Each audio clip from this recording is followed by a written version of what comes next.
नमस्कार साथियों, मैं आपका साथी डॉक्टर प्रदीप कुमार आपके सामने आ गया हूँ अपनी कविता सुनाने, जो लिखी थी मैंने 7 नवंबर 2003 में। कविता का शीर्षक है करता था, और ये मेरी 154 नंबर की कविता। मैं क्या करता था या क्या हुआ करता था इस कविता के माध्यम से, कि आज शिकन भी आती नहीं तेरा गम देखकर।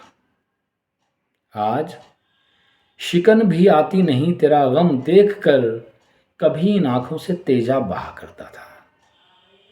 एक बार फिर से, कि आज शिकन भी नहीं आती तेरा गम देखकर, कभी इन आंखों से तेजाब बहा करता था।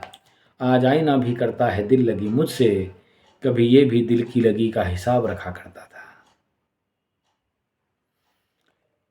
अब जल चुकी जवानी बुढ़ापे की आग में, अब जल चुकी जवानी बुढ़ापे की आग में, कभी चेहरे पर नूर और शबाब हुआ करता था। वक्त ने हाथों में कलम पकड़ा दी है यारों। ये कविताएं लिखने का जो शौक है, ये वक्त की मेहरबानी है कि वक्त ने हाथों में कलम पकड़ा दी है यारों, वरना मैं भी हाथों में किताब रखा करता था। और अब तो सादगी ही जिंदगी बन गई है मेरी।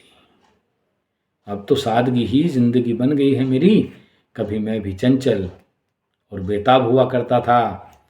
वक्त और हालात ने मुझे सुधारा है मिलकर,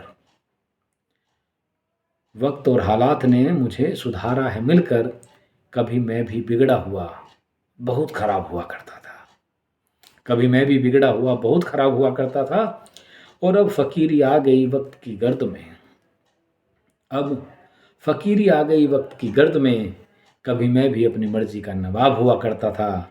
और आज कांटे बन गई मेरी जिंदगी की हकीकत, आज कांटे बन गए हैं मेरी जिंदगी की हकीकत, कभी अपना चेहरा भी गुलाब हुआ करता था, कभी अपना चेहरा भी गुलाब हुआ करता था। और आज मेरी ज़िंदगी एक सवाल बन गई है, आज मेरी ज़िंदगी एक सवाल बन गई है।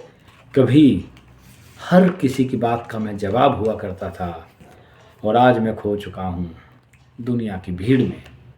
आज मैं खो चुका हूँ दुनिया की भीड़ में, कभी सबसे अलग प्रदीप जनाब हुआ करता था, कभी सबसे अलग प्रदीप जनाब हुआ करता था।